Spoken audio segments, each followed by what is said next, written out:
can't tell you how incredible it is for me to see all of your faces in the audience. I can only imagine what it is like for Dick. Dick walked in the back entrance, looked at me, and he said, "Holy shit." I'm gonna start off this grand round, so I think this is gonna be historic. I'm gonna do it with a Hebraic invocation, which is Baruch atah Adonai Eloheinu melech haolam she'ehyanu v'kimanu v'hiyanu l'zman hazeh, which basically means, damn, I can't believe that we have made it this far, to this time, to this place together.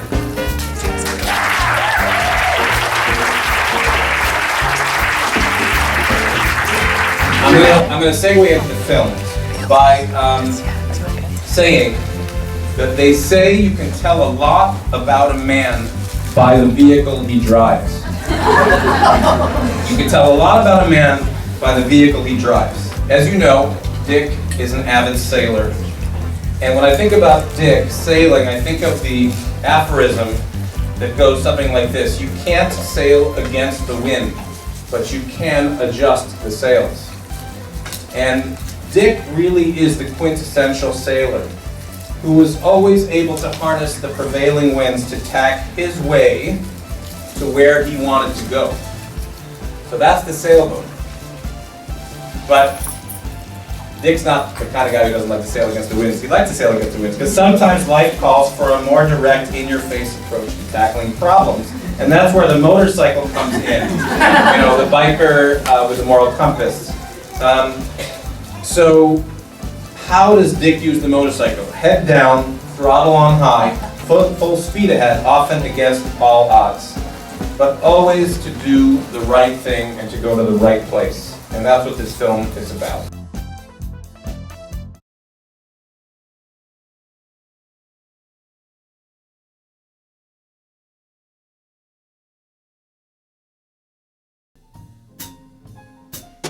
I don't think I've met a more passionate, socially committed physician in my entire career. He always was and really stood by those that needed protection. He has a true compass. He just has a very good moral sense, a strong feeling of what's right and wrong. Talking about moral obligation, to take care of the fellow sufferer. He would do his part, and he would hold everybody else to do their part. He has been the conscience of San Francisco General Hospital. Dick's role was to remind the administration, to remind the other doctors, but mainly the administration, that we needed to do these things, that this was actually part of our mission, and let's go do it. Let's figure out a way. He's feisty, and he's an agent of change, and so those things always emanate from him. Being a leader within a group of academic physicians is a little bit like trying to herd cats, but Dick was one of the few people who had broad appeal and credibility. Dick, both in his carriage and in his didactic incarnations, he taught us early and often that we need to respect other people and you need to honor their contributions to patients' care. He liked to have fun and shock people. He was also very businesslike. I mean, he knew what he was doing. And he was concerned about patients more than anything. Dick was the people's doc. He taught us how to go up against what we thought wasn't working well and wasn't right. In a field like medicine where so much of it is about some individual who's trying to demonstrate how important they are for our field, Dick was always about, he wanted to do his best, he was always doing his best, but he saw it as part of a group activity, and the strength came from that. Dick is such a brave, irreverent, rabble-rousing, productive, creative, and innovative person. So there will be lots of stories about his antics, his politics, his leadership, and his extraordinary legacy at San Francisco General Hospital. If there was an issue that required communal action, that required advocacy, that required aligning with other factions that were not just physicians, we just turned to Dick. I mean, Dick was the guy.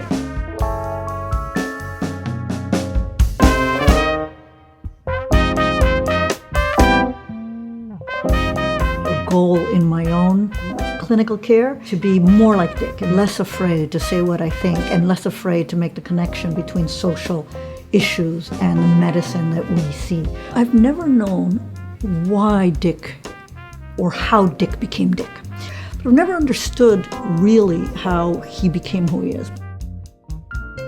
We lived in a very small house and with 1.5 bathrooms and 2 bedrooms. And we grew up together, always in the same room, separated only by a nightstand. And he always wanted to be a doctor. I was always very envious of that. That whenever we would talk, it was always, he knew what he wanted to do, and all I wanted to do was, play baseball for the Cincinnati Reds. When someone like myself was out playing sports, he was playing with his chemistry set. He was very sick when he was 5 years old. He was the first child to receive penicillin in Cincinnati. And sometimes when people are ill, when they're little, it makes a huge impression. He even saved my life once. It's another example of what a stand-up guy he was. We were in Florida as young kids. We were way out, where you could walk almost a half a mile out and the water was only up to your knees, and all of a sudden an undertow came in. And the lifeguards started blowing whistles, and I saw our parents standing up on the beach, and we tried to make it back, and I couldn't make it back. I don't know if you've ever been in a situation where you're fighting the water and within a couple minutes you've expended all your energy. He stayed there with me and just wouldn't let me go and was screaming at me and swinging at me, keeping me there. I'll never forget it as long as I live. And he was just, very strong-willed and never willing to quit. If I had to pick a really pivotal moment in his life, it would be when he lost his father. In our younger years, we both were dominated by our father, and it was a very loving relationship. But our father, unfortunately, had a heart attack at 39, and then another one at 42, and he died at 47. So there's Dick with a younger brother. Dick was 15, Jerry was 13, alone with their mother. And he always had a really strong relationship with his mother, and so he was always really involved in being around his family and taking care of his mom. And I think that kind of spurred his interest in taking care of people, and then also civil rights and social justice work.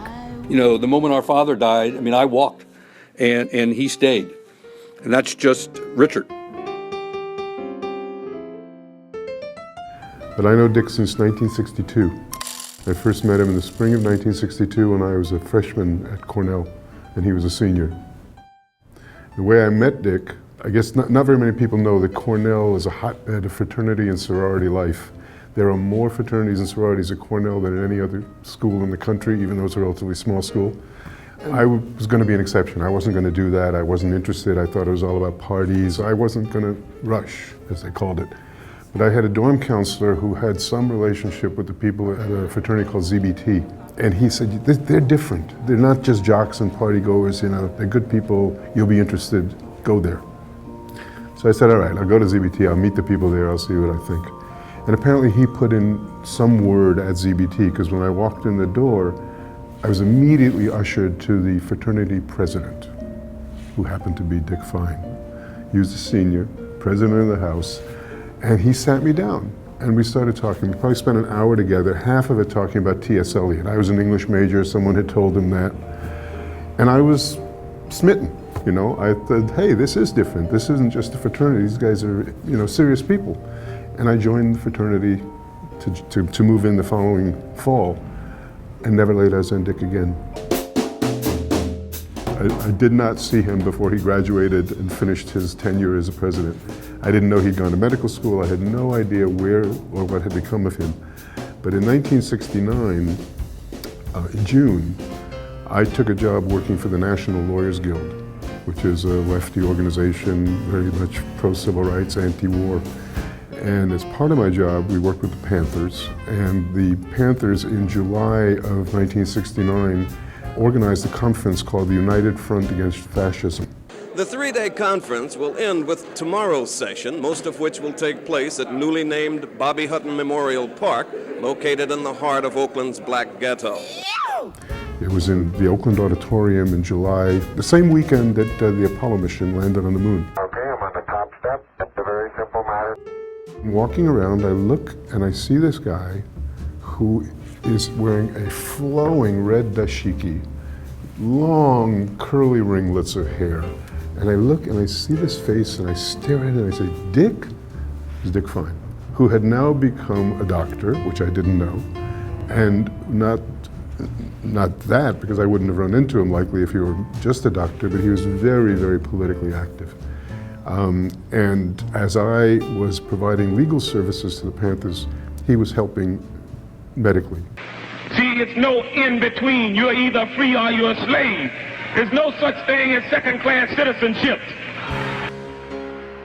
In the late 60s and early 70s, people were in motion. Groups of people were getting together and trying to figure out what they could do to change society. And almost every week there was a demonstration or gathering.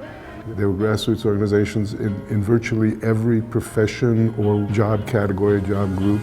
Doctors getting politically involved was unusual. Dick both believed in social justice, and his life and all of his actions as a physician were guided by a sense and a mission of social justice. There aren't that many doctor activists. There's a lot of doctor pacifists. There's a lot of doctors generously give of their time to help the most disadvantaged and the most needy, but they don't tend to be advocates and activists. And later on in other parts of my life, I remember going to different family gatherings or barbecues with people. We were at a party recently and David Hilliard was there. Peace on an international level to put an end to U.S. imperialism. And David Hilliard, who was the secretary for the Black Panther parties, made this big speech and came up to my sister and I, and he was like, you know, your dad saved my life. I don't know what the backstory is to that, but a lot of it was just he took care of people when they were sick. And that always just really stuck with me. But he really was saving people's lives. And he was doing this outside of his job as a physician. I mean, this is really something that he got involved in because he believed in it. He understood the political process and its importance in terms of trying to bring about change. Want war, let there be war. This is what we're saying. Is that clear? He organized something called the Black Man's Free Clinic. In those days, when the Black Panthers were active in the Bay Area, they were part of that patient population. So he would recruit other members of the faculty to volunteer in that clinic, and I volunteered in that clinic, a number of times. He was going to find people who could, in fact, make a difference in these people's lives. And that's such an important lesson for people who are trying to bring about change. But if anything would rile him up, it would be what he perceived to be injustice being done, which I had tremendous respect for. It was a dangerous time to be a black militant in this country. It was dangerous legally because you could get arrested on trumped-up charges or exaggerated charges or non-existent charges. But it was also a dangerous time physically. I mean, people would get beaten up, and there were, violent attempts against the Panthers. In December of 1969, Chicago police assassinated Fred Hampton. There's no question that that's what they did. 4 days later, the LA police attacked the Black Panther headquarters in Los Angeles, peppered the building with gunshots. And there were many reasons why black militants and members of the Black Panther Party needed both legal and medical attention. The war of nerves between the Black Panthers and the Oakland police came to a climax. On April 6, 1968, a shootout erupted in which Eldridge Cleaver was wounded. He would get calls in the middle of the night, and it would often be from someone within the Black Panthers, and he was really in this unique position as a doctor that he would serve a lot of people that didn't have any money, but that had good politics. And he would be their doctor, and they trusted him because they knew that he had the same politics as they did. And they knew that he was also a really skilled physician. There were times when people went to Dick, Panthers went to Dick at 2 or 3 or 4 o'clock in the morning with bullets in them. When someone's shot and they go to an emergency room, the police get notified. But if somebody's shot and they go to a house in Bernal Heights and knock on the door and Dick gathers his doctor bag and they take Dick away in a car. He'd be blindfolded and he'd leave with like his little medical bag and get into a car with a bunch of people and go to some undisclosed location, which he didn't know about for his own safety or for other people's safety. Dick was a person where actions speak loudest, talk is cheap, actions speak louder than words. That typifies Dick Fine to me. That was the same with any kind of protests that were happening in Berkeley around the Vietnam War. is that he was really involved in going into ambulances or making sure that when people were, beaten up by the cops, that they had medical care and that they were well taken care of. And it didn't matter if they, slept under the freeway or if they were a CEO of a company. For him, it was always about equity. And it still is to this day. That's really, he practices what he preaches.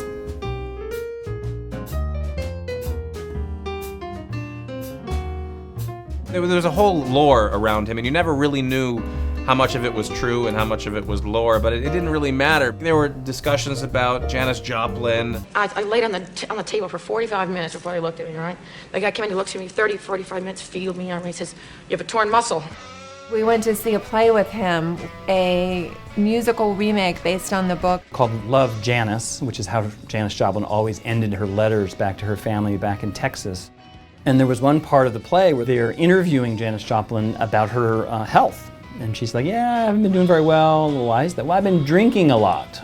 "Oh yeah, and you think that's bad for your health?" And she said, "Yeah, my doctor tells me it's really bad for my health, and he really cares a lot about me, and so he told me I should stop drinking." And then the guy said, "Well, what did you do?" She said, "I fired him." And then looked over Dick, and Dick was just sobbing. And I said, "Dick, you're all?" He's like, I was her doctor. I was the one who was trying to help her see how her drinking was hurting her." I went in the ambulance, big ambulance came in. And then talk about the stories with her, and that she would come in after being out with the Hells Angels and just come in really bad shape after bad things happening. And so just that combination of being so tuned in to what was happening with these major events like Janis Joplin and still to see the human in that, and to be able to bring that tenderness and be able to hold that person, that group as humans, it's really, he's been an incredible teacher and mentor for me because of that. Well, Dick was a character at San Francisco General. Everybody knew him. He was different than anybody else. He was a different person. He represented the people. He was connected to the people. For instance, when rounds were made, Dick wanted us to include where does the patient live, does he have a place to sleep? That was not what other people wanted. They wanted to talk about biochemistry and the latest enzyme that's just been discovered, not about practical things. They were more and more agitated, and after a while, they called for a strike. The issues were better patient care, etc., the usual things that are honorable, not just pay. Faculty were not involved, but faculty were supportive. Being responsible for and to the patients, I felt like that we really needed to maintain that allegiance. At the same time, we supported the strike and the causes related to the strike. He was a very significant force in getting other doctors to participate and other doctors to step up and other doctors to make their voices heard. Most physicians feel that they're working very hard. They think that they're just helping to take care of patients was enough. And Dick was someone who felt that was not enough. They got almost no money, but they were not striking about money. Their hours were very long, but they were not striking about that. They were striking about what they thought was insufficient services to patients, particularly social services. He wasn't about the short-term fix. He struggled often to better understand what the determinants of that longer-term fix would require. The residents were social activists, and knowing Dick, I know he was one of the leaders. I don't think there's been a stronger advocate for good patient care. Not everybody actually gets down in the trenches and makes things happen. Scientists at the National Centers for Disease Control in Atlanta today released the results of a study which shows that the lifestyle of some male homosexuals has triggered an epidemic of a rare form of cancer. We always felt that we're in the front lines of infectious disease. Among them, it was our job to take care of AIDS. So we never questioned why does AIDS have to come here. Both suffer from a mysterious, newly discovered disease, which affects mostly homosexual men. He was one of the organizers for the first group that ever marched for the first gay pride parade. They would protect the protesters. And this was obviously a time, fortunately, our culture has shifted significantly around this issue. When I came to San Francisco General Hospital, 1985, it was really very early days of the HIV epidemic. We were just beginning to even have a name for this horrible disease. We did our residency training during the peak of the HIV epidemic when there was no good treatment. And people would come into the hospital, basically young men the same age as you and I, coming in and dying. The condition severely weakens the body's ability to fight disease. Researchers know of 413 people who have contracted the condition in the past year. 1/3 have died and none have been cured. And they'd come up to you and said, "Are you a doctor?" "Yes." "Doctor, can I shake your hand?" And there was testing. You're there to help them, but are you willing to shake their hand? And a lot of that went on. We started double gloving and putting on plastic aprons. There was still this issue, well, there's no evidence that the disease is transmittable by body fluids. I may not be an epidemiologist, but I'm also not a schmuck, and I don't plan to be the index case if I can avoid it, so I'm going to take precautions. There's a lot of panic being spread.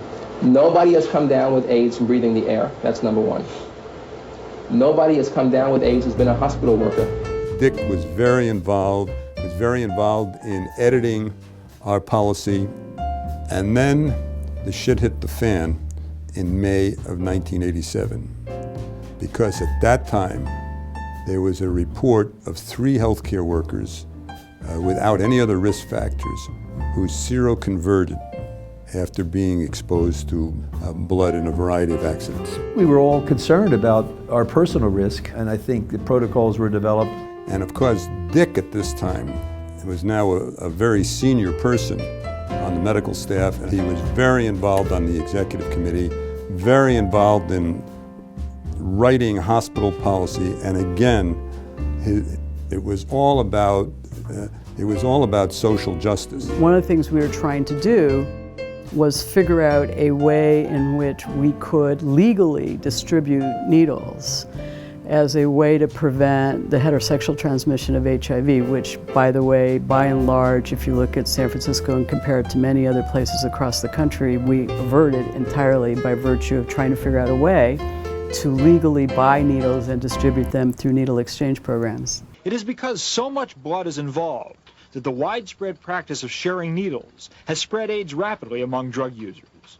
One infected addict leaves his blood containing the virus in the needle, and the next one to use the needle gets the AIDS virus into his bloodstream. Every week in front of the Board of Supervisors, I would go and declare a state of emergency. And under a state of emergency, a health officer has all kinds of parameters and tools that you can do. You can basically suspend all laws in order to address the emergency. And so I said, well, who can help me figure out how to socialize this notion in communities that were likely going to be outraged that the health department was putting needles into communities where there was injection drug use going on. I see Dick and I say to him, I need to talk to you about this idea. He says to me, have you talked to the faith-based leadership? And I said, the faith-based, what are you talking about? He goes, there's a whole collection of African American ministers, of which Cecil Williams is your go-to guy. I'll call and introduce you. I said, Cecil Williams, I had heard of him. He's an icon, not unlike Dick, but in different realms. Dick, more than anybody else, I think, lived both, as I said, porous to what you're trying to do in policies and care and in clinics, but really with an understanding of it's all about what's happening in the community, how it's perceived. We actually legally, health department procured needles, and under a state of emergency, we dispensed that, and we got ministers in the church to say, here's where needle exchange is happening, and it saves lives, and it, reduces hepatitis, and it reduces endocarditis, and, I had people talking about this that weren't in the medical field at all. Hundreds of thousands of gay men and lesbian women today march for homosexual rights.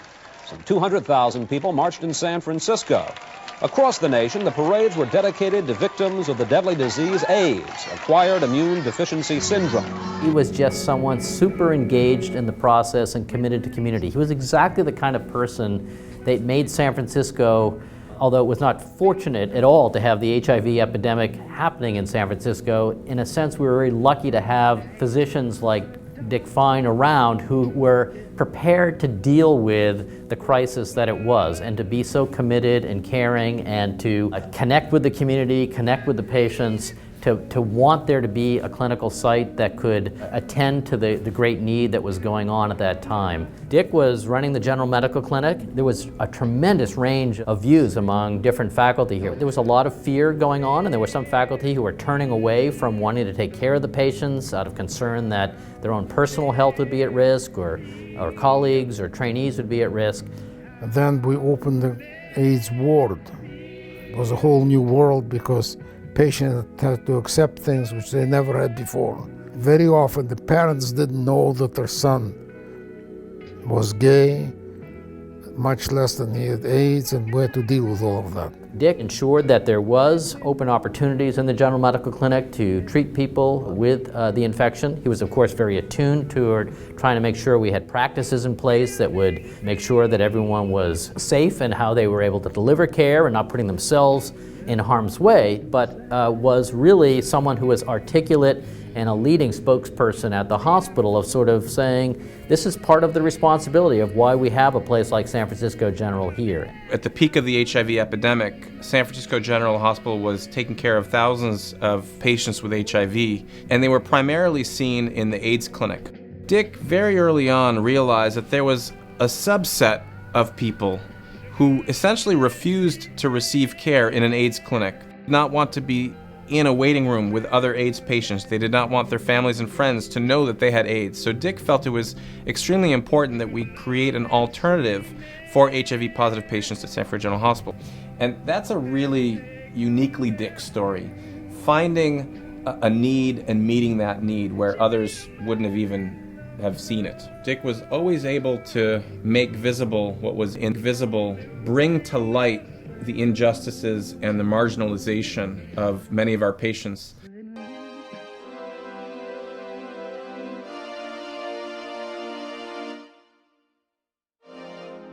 Dick's motorcycle, I had really never spent much time on a motorcycle at all, so it was a real leap of faith for me to get on the back of that cycle. You know, I really wish I could have seen Dick when he left San Francisco General Hospital to go to San Francisco State to take medical supplies to the students during their strike there. He would take off on his motorcycle and he'd have this white cape flowing behind him with the Red Cross on it, daring the police to stop him, and he was successful. He got through. One day he offered me a ride home to my flat at 23rd and Guerrero on his motorcycle. And then the next thing you know, we were dating. How many other attendings would ride up on the motorcycle with a black leather jacket? I saw this man come roaring up to the hospital on a motorcycle, and I thought to myself, who is this guy? It was really late one night, and we were at Bob Brody's house for a journal club, and I needed to get back to the hospital. And he offered to give me a ride. I didn't have a motorcycle helmet, but Peter Lindenauer had a bicycle helmet. So I donned the bicycle helmet, and Dick threw me on the back of his motorcycle, and we just careened to the streets of San Francisco. I mean, such a graceful motorcycle captain he was. All of us have the vision of him riding that motorcycle and riding off into the sunset.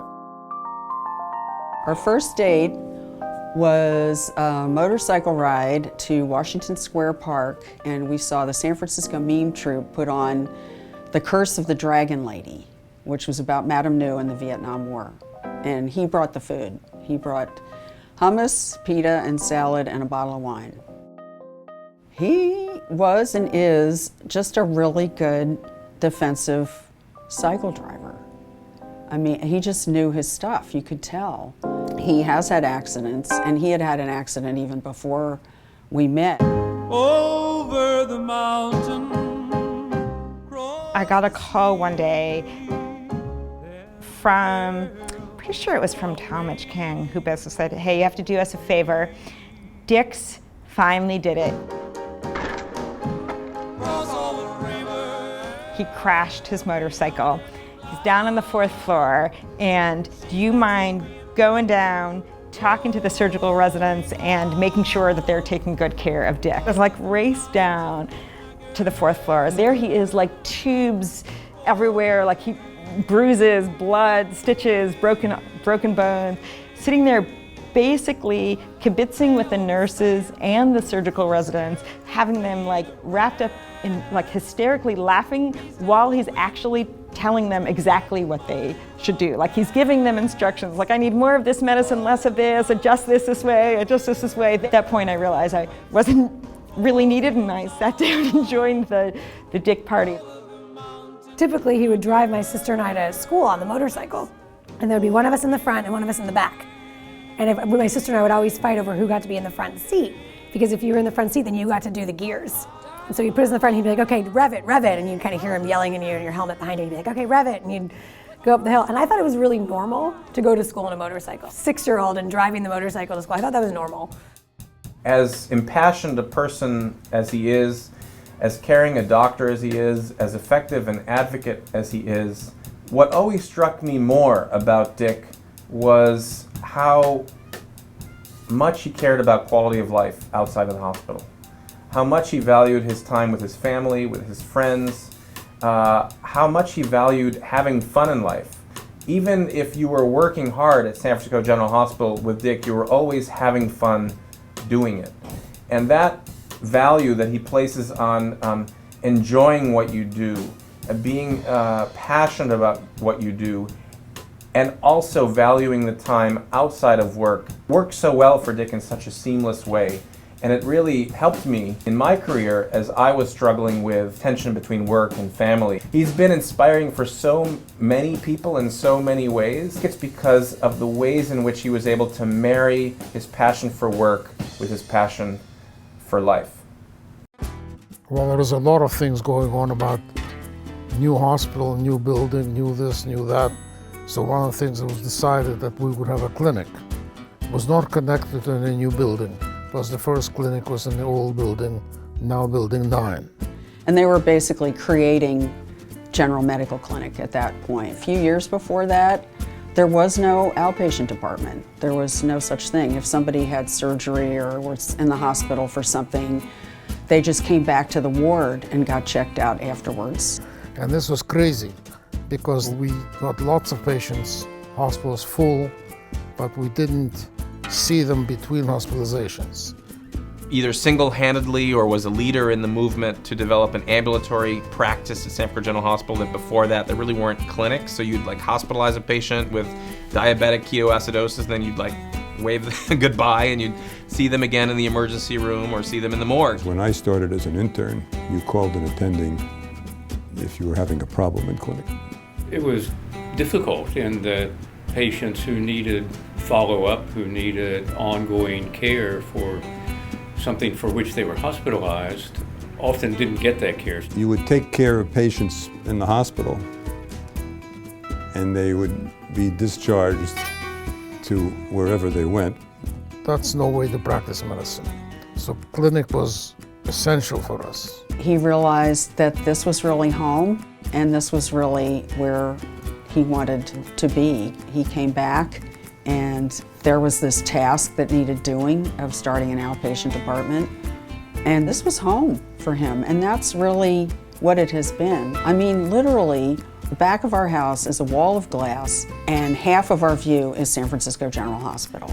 It's just always in his thoughts. We really wanted to try and be the continual entity in our patients' lives. His advocacy for primary care, I mean, that's like, feels like less of a radical thing now, but it only feels less radical now because of what Dick and his colleagues did, was to assert the role in this centrality of being sort of a doctor for an individual as opposed to for a body part. The revamping of primary care, which was the result of Dick Fine, was what made this clinic amazing.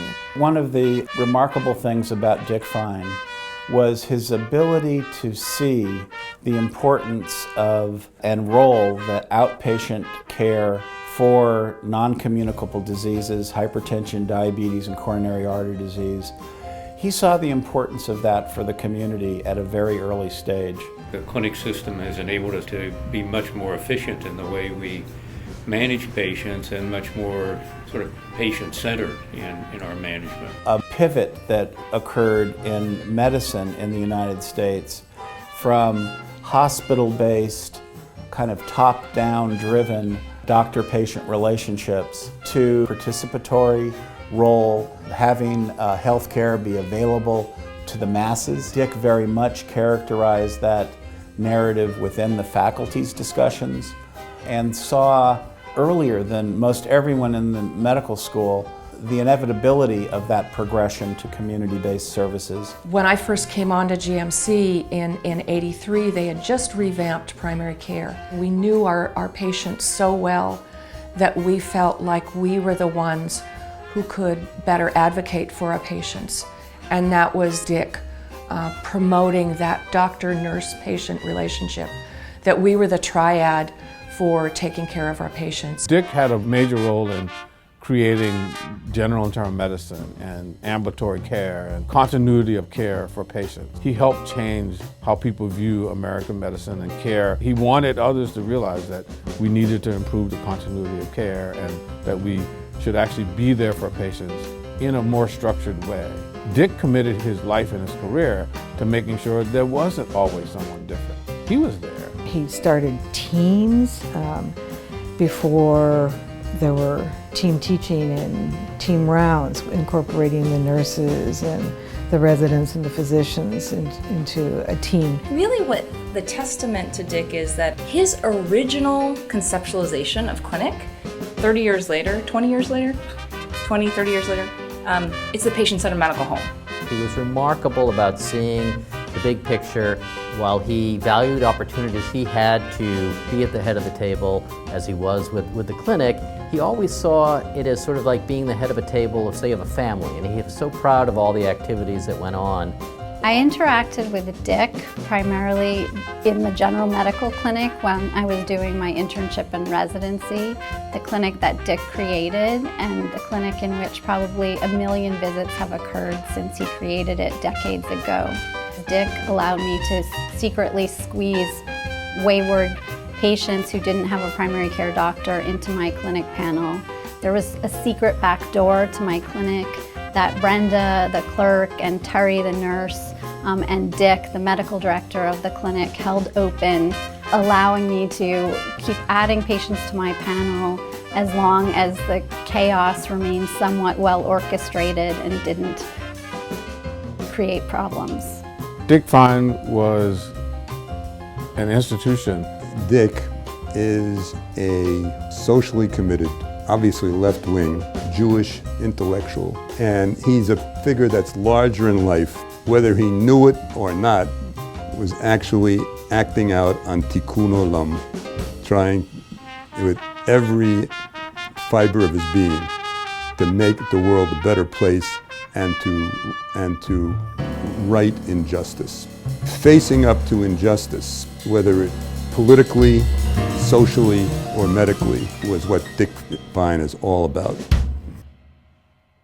You know, in pediatrics, there was a distinct time when I decided that the children needed the clinic at night more than they needed during the day. And I decided to extend the hours till 10 in the evening. That was very difficult because all the nurses said they took the clinic job because they wouldn't have to work weekends. What is this about coming in on Saturday?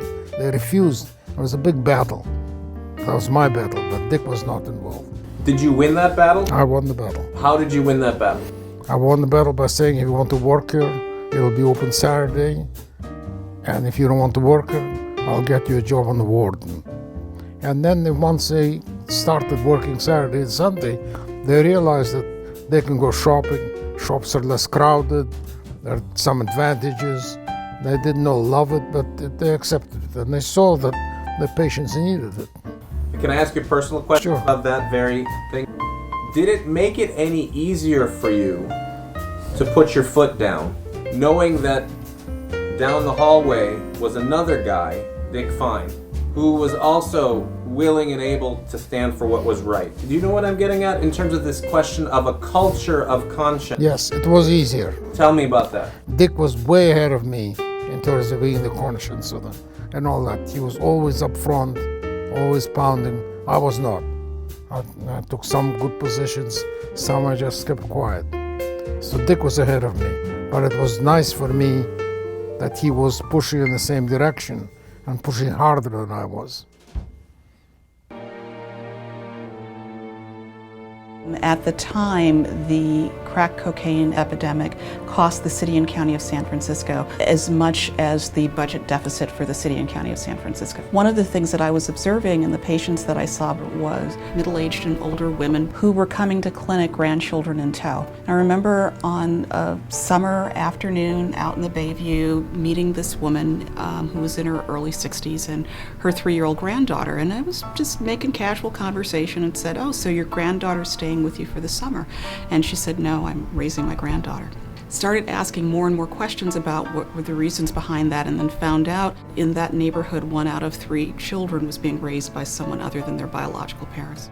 I met this nurse named Sue Trupin who told me about the work that she had done as a nurse in the San Francisco County Jail running support groups, and that she too was observing the same thing amongst her patients, epidemic of grandparents that were raising their grandchildren. We sat down together one day and said, you know, we really should do something about this, and Sue said, I think that a support group framework would be helpful to them, and so that's how our grandparent support group, now known as Grandparents Who Care, got started.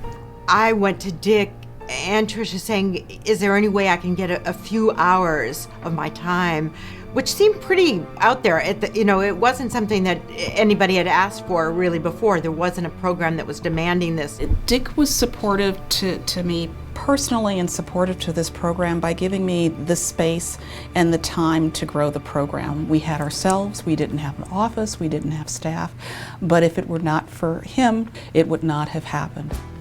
When I was directing the inpatient service, I got a complaint about a faculty member who was dressed inappropriately. And of course, as soon as I heard the complaint, I knew who it was. Dick had, I think maybe he had only 2 shirts, or he maybe had many of the same shirt, but they were all like, this mechanic or this bowling t-shirt with his name embroidered. It just said Dick. He wore boots, he never wore a tie. By the way, he wears earrings. Not only was it an earring, but it was a Mickey Mouse earring. And that was my first encounter with Dick as an intern. My first memory of meeting Dick, I was the administrative assistant to Margaret Jordan. Dick showed up to have a meeting with her in roller skates, which was typically Dick, of course. And I'm told by somebody in the office that this is our chief of staff. And I thought, whoa, I know I'm in a different environment where the chief of staff is wearing blue jeans. So I went to General Medicine Clinic and I was looking around, looking for Dick Fine. And as you know, he was very casual in the way that he dressed. The initial impression was, and I remember saying to him after I found him, is like, man, all you need to do is roll a pack of cigarettes up into your t-shirt and you'll be a good old boy. And that was Dick. He was a good old boy. Just a good old boy. He certainly dressed, wasn't a conservative dresser, and some people, took issue with that. The other story, I don't know if you've heard, is that previous former chief of medicine came from Cornell and said, well, we need a dress code. We need to make this place more like the East Coast. We referred him to the chair of the dress code committee, who was Dick. We never heard another word from him about that. He was sitting in a Hawaiian shirt with his turquoise jewelry, and he had his stethoscope jammed into his top pocket and said, this is actually really important how we carry ourselves as physicians. So we talked to our patients and we asked them, how do you want your physicians to dress? And then Bob said, well, to a person, they all said, we want the male doctors to wear white coats and a tie. So I wore this today in honor of Dick and Bob. And we want all the women to wear dresses and stockings. And then Dick jumped in and said, so we never asked them again. We don't care what they want. So that was my first initial introduction to Dick Fine. He interviewed me for this position. Right away, Dick was a character. He was dressed in the jeans and the cowboy boots and interrupted the interview so he could get tickets for Bette Midler that night. He made no secret of that. That's why he was leaving us in the lurch for 20 minutes. He went, and I remember thinking that was a okay priority for me. As I progressed through the decades of being here, Dick was always at every single meeting. Dick was always there. If I had to say what at the hospital Dick has changed, I think it's the feeling that this is a family. Dick's management style, it's been much more of a fostering relationship. I left San Francisco in the late 90s. I would get 3, 4, 5 email messages a year, not just, hey kiddo, how are you doing, what's going on, but articles around things that I was interested in or cared about. 28 years ago, last month, my brother had a heart attack. And Dick was at my side through all of that. He was calling the doctors to see what was going on. He was very, very good to me. I remember somebody saying to me that when they first came here, they thought, oh, well, this is the perfect place for Dick.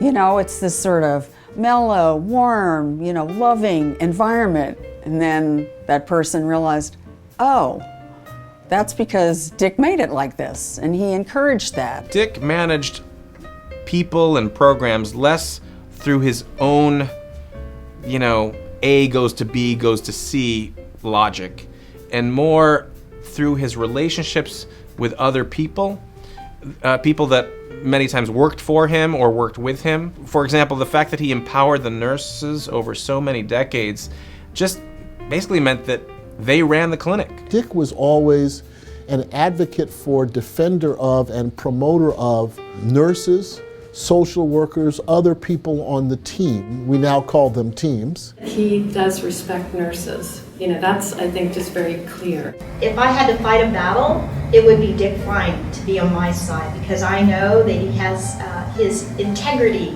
is always first. Dick was always for the patients. I mean, as early on as fighting for the politics in diabetes. And I know that was a real keen thing about Dick, and maybe why he was so abrupt at times, because he knew the battle was out there, not just in the clinic, but the political nature of things, and he comes from that. So Dick Fine actually was one of those people that really brought a meaning about the whole picture a patient to the clinic. We all shared a common vision that things could be done differently, even though we didn't really have a clue at the time how it was going to unfold. He really created an environment for the RNs to be autonomous. All the RNs that I know became very respected, and we were able to work up a patient on our own and present the information and be able to make a care plan on our own, obviously just bouncing it off the attending.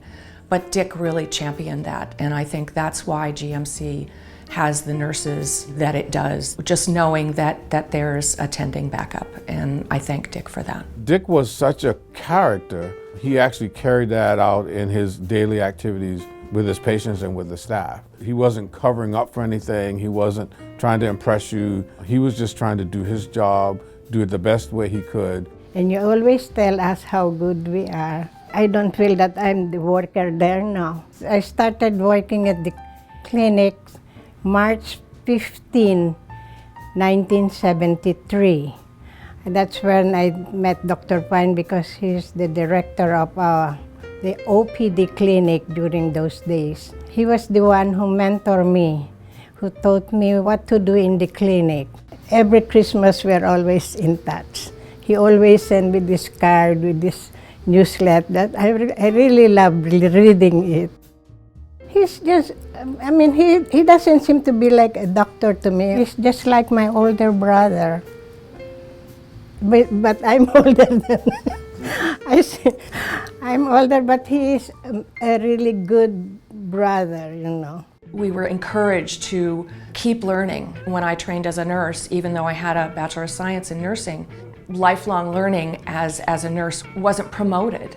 Dick brought that along. We kept reading, we circulated articles, we had lectures, we had time, paid time, to actually go to the library and research topics. One of our activities was reading with Dick. And so he would make sure that we read outside of the medicine literature. Encouraging that lifelong learning and that love of learning is what made nurses the best. As far as I know, if there were any physicians in the hospital that needed a physician to check them out, they came to Dick. This is hard to believe. In the time that we were residents, the faculty used to get free lunches and free meals, and the interns and residents who made nothing had to pay for the meals. And the way you paid for the meals is you had a meal card. And so when you went in for lunch or dinner, you stamped the meal card in the machine, and it recorded that, and then that got taken out of your salary, which was, I think, $150 or $200 a month. So one day Dick decided this was wrong, and he gathered all the meal cards together and he set them afire in the middle of the dining room. And that was the end of house staff getting charged for meals. And that was a classic, Dick Fine moment, I thought. The reason that GMC is so different than any other clinic is because of the teamwork fostered by Dick. When the interns would show up, he would first of all always invite them out to his house, and they'd go sailing. That very first few days before we even started residency, Dick took us all sailing. Dick had a boat up on Tomales Bay. It made us all feel much safer about starting internship. He would drag the four of us up there, and we would all be sleep deprived, and we would be exhausted. He'd engage in them in this very personal way. And so suddenly the idea of someone who is an advocate and a rebel became like, oh my God, he's such a nice guy, he's so caring. Somehow going sailing with Dick all together, telling hilarious stories, made us all feel like somehow it was all going to be okay. So what programs has he been involved with that have had a lasting impact here? Tangible, right? Yes, concrete. He wants concrete. Well, I mean, I think starting an outpatient clinic probably is number one.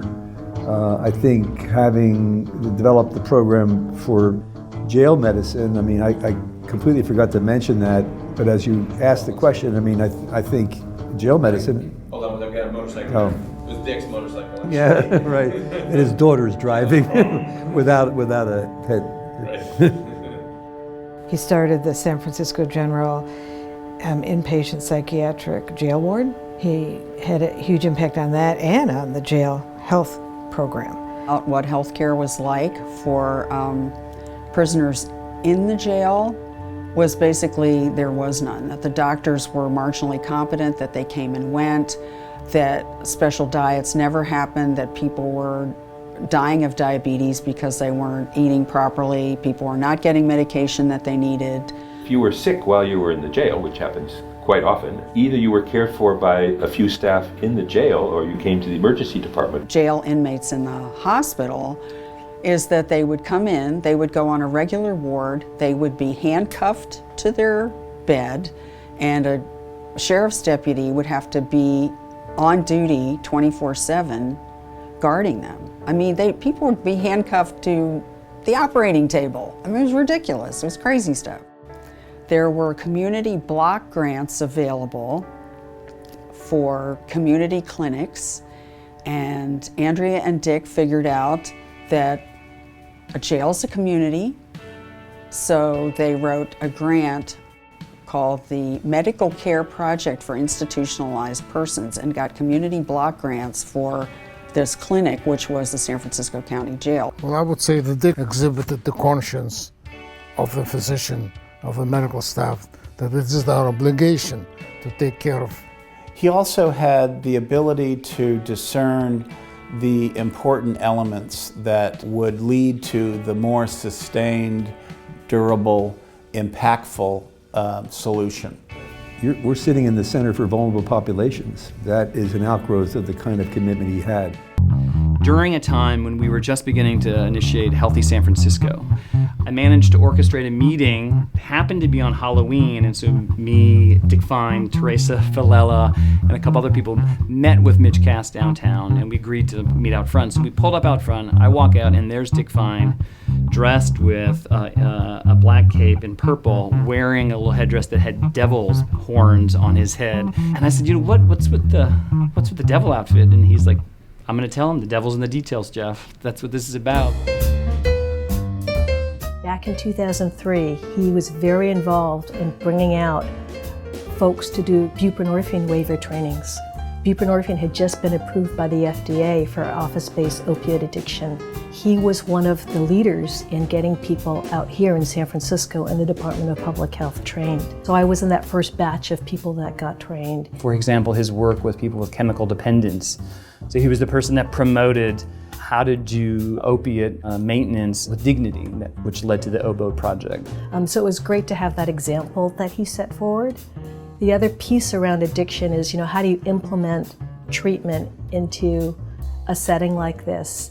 And he knew how to do that. Dick was very passionate about providing care to people who were drug addicts, and he worked very hard to make sure that care was humane, make sure that they actually there were clinics available to help them get off of it, and he was a strong advocate for the proper way to get off your drug addiction. The methadone clinic was something that he was an advocate for. He knew who are the people that we need to talk to so that we can have a policy so that we can use this medicine. How are we going to write this new procedure and policy so that nurse practitioners and people who weren't physicians without waivers could be involved in the treatment of office-based opiate addiction? So that's huge. There was an episode in the clinic with one of my patients, and I had taken care of this patient for about 6 months, and it was my intern year, right? So you're always wondering if you really know what you're doing, and you're always worried about some terrible outcome. One day I was in clinic, I was post-call, a family member of my patient came into the clinic, and I was surprised to see her because it was actually the wife of my patient. And it turned out that my patient had killed himself, had hanged himself. And as an intern, that was really a terrible situation. And Dick, I went into the room and told Dick what happened. Dick didn't say anything. He just came over and gave me a big hug. And I started crying, sort of like I am now. And it was just this moment where I saw an aspect of Dick that I hadn't experienced before. First time I was involved in a really horrible error where someone died, and I was absolutely beside myself. My pager rang and it was to Dick's office, and I had this moment like, oh, now I'm gonna have to go through this whole story, and he's gonna totally tell me all the horrible things that I did, and I just, I was just really pretty devastated. And I called, and it was Dick, and he said, hey, this thing just came across my desk, this event that happened, and I'm sure I burst into tears or something. And he said, he's like, I read through all the charts, I know what happened. We can talk another time about what, you and everyone else could have done differently, but I'm actually just calling because it came across my desk and I was worried about you. What was so amazing was he didn't try to make it all go away, and he didn't try to pretend that we hadn't made mistakes. He said, you made a mistake. A lot of people made mistakes. A lot of bad things happened. You weren't the only one. This happens, and really what matters is how you go on from here, how this changes you, how you do things differently. And also what matters is that if you're going to last in this career as a physician, you can't give up just because this happened. And he was so incredibly both attentive to my emotional well-being, but also did not try to make it all go away. Really allowed me to forgive myself, I think. And so it was a very, I don't even know if he remembers that, but it was an incredibly powerful and really important moment in my medical training and development as a doctor. And it really showed me how not only brusque and robust he is, but that he's an incredibly caring person, and that his ability to reach out to me when I needed that kind of support was just remarkable, and it's something that I'll always remember and always be grateful for. Whether it was being Janis Joplin's doctor or a homeless person's doctor, Dick's legacy is really what he created at this hospital as a place for everyone to come to. I don't think there's been a stronger advocate for good patient care. I think his legacy is people like me and other people here that are going to be the next generation of people who run in the hospital that he's had an impact on. He was a wonderful mentor to many of us who continued to work with those same elements that he defined and held us accountable for. Dick is a pragmatist.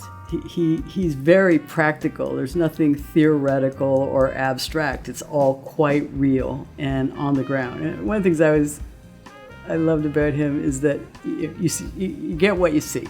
Although Dick was utterly irreverent, he followed his passion and his mission for social justice by creating institutions that will live on for many years to come. In that regard, he was the everyman. He was the person that a lot of us had in mind. If Dick could do this, we all can do this. He was so influential here, and why he touched so many people's lives was his authenticity. He kind of was who he was, and what you saw was what you got with Dick. While he was an exceptional physician, an exceptional leader, and one of a kind, he just was a good manifestation of a part of all of us that he was just able to express in effective ways that many of us, weren't able to or didn't have the space to. The only hope we have of stemming, if not reversing, the inequality that is growing in the society is people who have the benefit of privilege standing up and saying, no, this is wrong. And Dick was doing that 50 years ago. There are certain people who serve as a moral compass in any institution. And I think that if you look back over the last 40 years, that certainly Dick Fine rises head and shoulders above everybody else as the moral compass for San Francisco General Hospital. So how did Dick and his legacy impact me and my career and my work? If I had been asked that question a week ago before we started this film, I think I would have answered it very differently. But the making of this film has opened my eyes to so many new things about Dick and his impact that I just had never really put together in my mind. The first and foremost, I think, is that I always, having come to San Francisco General at a time when Dick had been fairly well established, I never had the luxury of seeing what this institution was like before he was here. So I always have assumed, wow, isn't it cool that Dick Fine works here, and San Francisco General is this progressive place, and it's this solidarity place where we're all, fighting the good fight and doing what's right, and how convenient it is that Dick works here. When in reality, I think I've learned that Dick really shaped that culture at San Francisco General Hospital. That it wasn't always, yes, we were a place that took care of the indigent, but it wasn't always a place that was ahead of the curve in terms of progressive politics and progressive medicine and social medicine. A lot of what we think of today as the San Francisco General ethos is really just an extension of Dick.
I don't know if you want to say anything. You don't have to. Okay. Just want to say, when Dick says, I just want to say a few words. Give yourself half an hour. It's just said slowly. Like Bill Schechter. I mean, it's hard to remember. Okay, Pete. Obviously, this is incredible. It's so overwhelming. Where do you begin? And I look around this room and I see my life. And I see my life. And the people who were interviewed, the people here, are people that... Think Janis Joplin. I'd be kicked out of the room if I thought you oh, Mom, you made it. Anyway, I just am phenomenally grateful, mainly for the strength that you guys, as a collective group, empower me to feel right now. And this is one of my major goals, was to be able to do this and stand up and to thank people and not give up. And hopefully we're all going to fight, because we got a lot coming, guys. It's just very powerful, and I'm extraordinarily grateful to everyone who helped build this institution and build our relationships with each other. We really are, an amazing family. Sue, both Sues, have maintained that in a very strong way. Our leadership, is incredibly gifted and helpful, and you inspire all of us. You inspire me, you inspire my family, and you're good people, and thank you very much.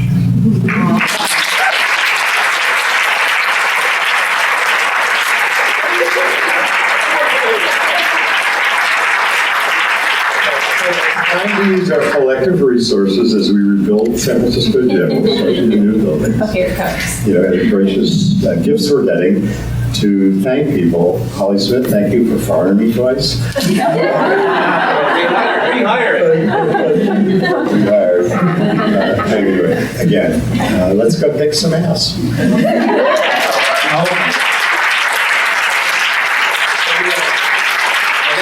After 1 o'clock, people have got to go stamp out poverty and disease, but we have 3 things we need to do. Jamie, can you hold this for a second? Sure.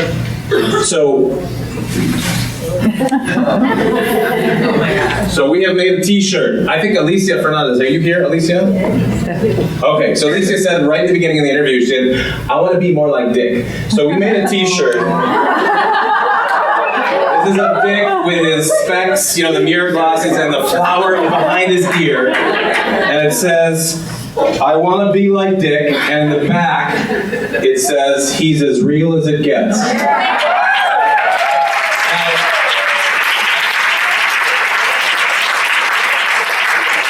So you can purchase this t-shirt for $25 and up, and according to Dick, the proceeds will go to the San Francisco General Hospital Foundation. So if you want to purchase one of these t-shirts and give money to the foundation, you can either email me or email my assistant, Lauren Davidson.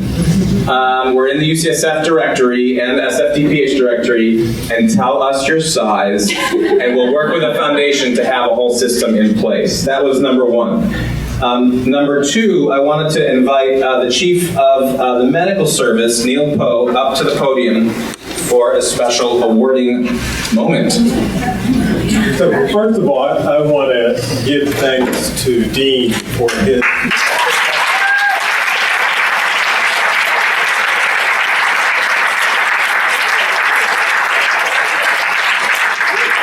So when I came here several years ago, one of the first physicians to come to my office here was Dick. And he came to my office and he gave me his version of the history of San Francisco. But most importantly, he told me about the culture here. And he actually even educated me about the neighborhood. He brought with him a book that had 5 dozen murals in the Mission. and explained to me why I had to go and see each and every one of them. And that's when I knew that Dick was really special. So each year, actually in 2003, we established the John Murray Award in the Department of Medicine here for excellence and dedication to the humanitarian mission of San Francisco General Hospital. And we have a committee each year that solicits nominations. I mean, we got a large number of nominations this year, but there was one nomination that really rose to the top. And I want to read you what one of the nominators said about this nominee. This position epitomizes San Francisco General Hospital with his fierce dedication to the care of the most vulnerable populations. He is passionate and cares deeply about patients. He is an incredible advocate, teacher, and clinician, and very well deserving of the John Murray Award. He has inspired more than a generation of trainees and is the epitome of dedication and love for primary care. There's no one more deserving of this award this year. So Dick, I present you with the 2015 John Murray Award.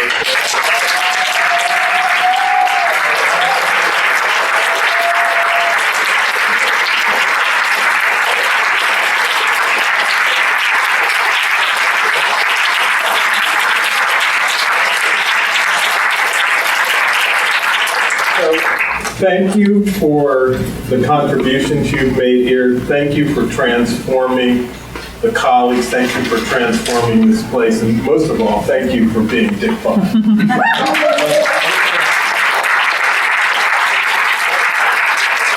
want to rip off that last statement. So, John Murray, are you here, John?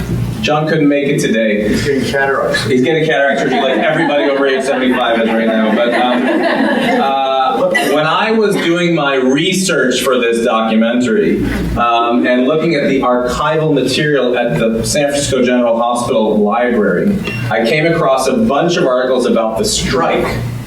And there's an article about Dr. John Murray, who I think was chief of staff at the time, talking about this Dr. Richard Fine, who was on strike. And so the beauty of you receiving the John Murray, not the overstatement. And John would be the first to give me the award.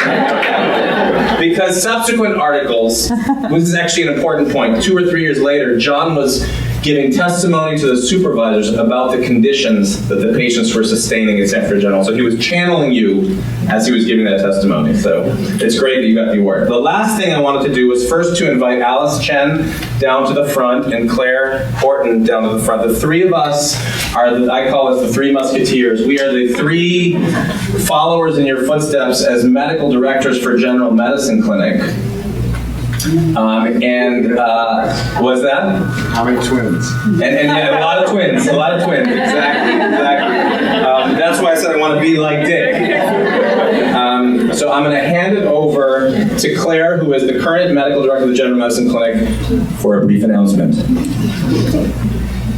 So this was pretty amazing. I do have to say that when I was a resident, we made it all the way to third year, and we heard about the sailboat thing. We went to Dick and we said, "Hey Dick, what about the sailboat thing?" I said, "Oh, I'm kind of tired." And we said, No. So that was an amazing day, and you've been an amazing inspiration. So I think as everybody saw in the film, there really wouldn't be a General Medicine Clinic without Dick. But I also think it's fair to say that it's been called the General Medicine Clinic for a long time. And today we'd like to rename it the Richard H. Fine People's Clinic.